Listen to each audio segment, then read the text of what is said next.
South Africa has once again been thrust into the spotlight as a wave of violent weather exposed just how vulnerable the nation remains in the era of climate change.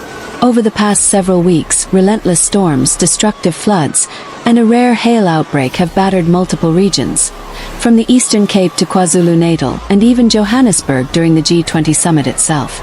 These events did not only claim lives or destroy homes, they became a dramatic reminder, on a global stage, of the urgent need for stronger climate action and improved national infrastructure. The first major disaster unfolded in the Eastern Cape in early November 2025.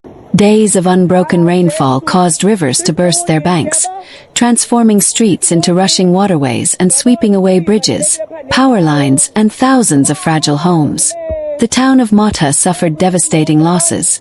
Whole neighborhoods went under, primary roads were severed, and emergency teams struggled to reach isolated communities. Local authorities later confirmed 49 deaths, many of them from low-income settlements built along flood-prone riverbanks where makeshift housing simply could not withstand the onslaught. In KwaZulu-Natal, still recovering from catastrophic floods in 2022, the situation deteriorated quickly. Overflowing rivers swallowed farmland and cut critical road connections between towns. Volunteers, search teams, and rescue units worked non-stop, but in some areas the terrain was inaccessible.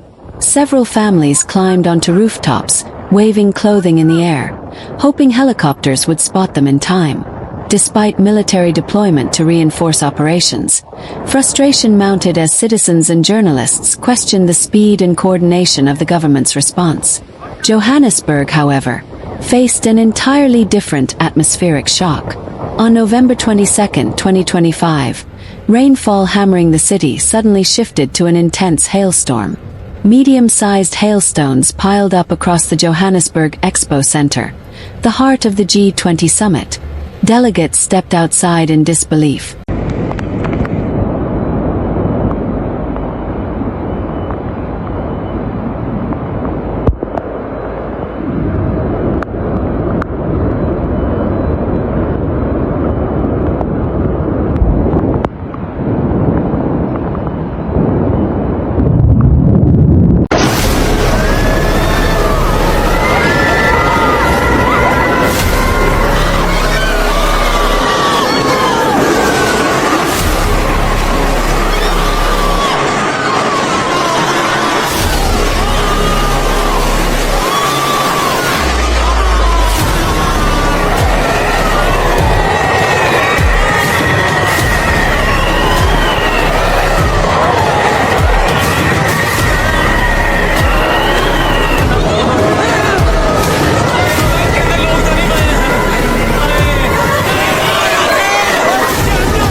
Recording the surreal moment and sharing it online where it quickly went viral.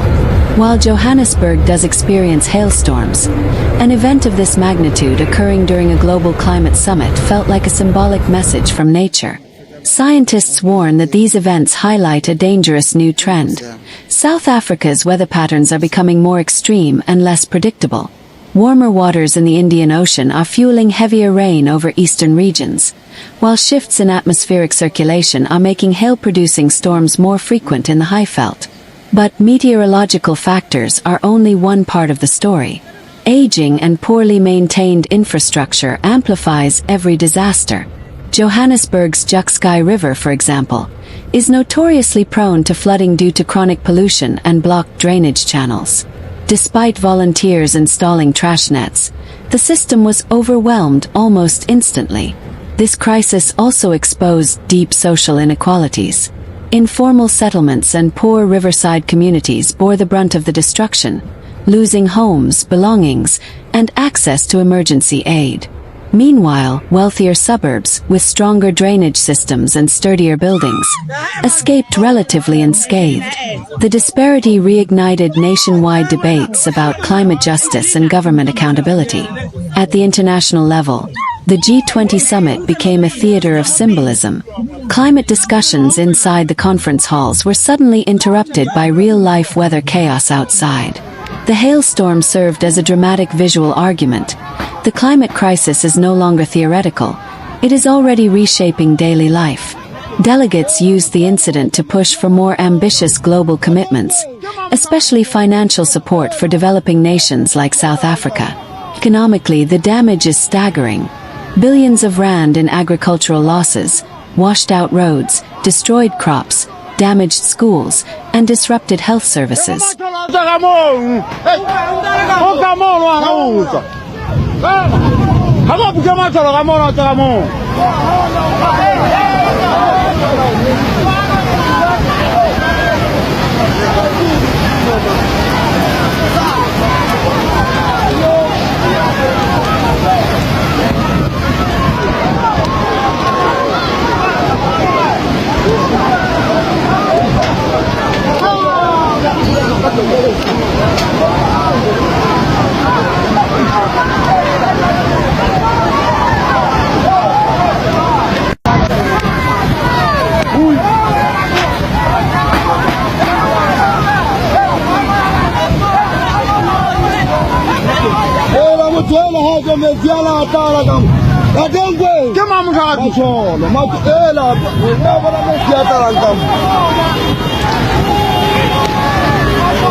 Local governments are now struggling to shelter thousands of displaced residents while coordinating with humanitarian groups calling for faster and more efficient aid distribution.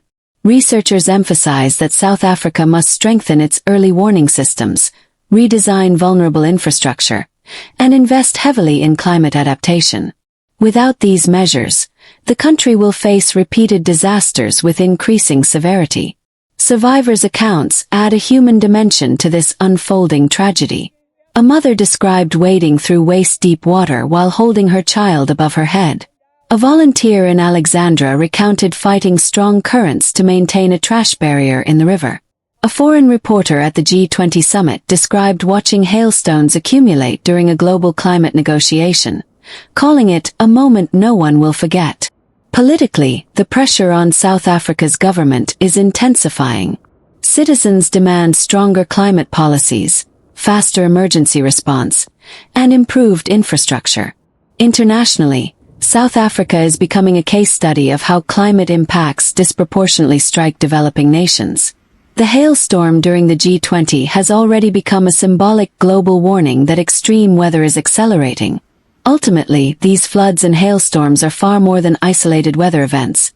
They are a mirror reflecting systemic weaknesses, social inequality, and the escalating climate crisis. South Africa now stands at a crossroads.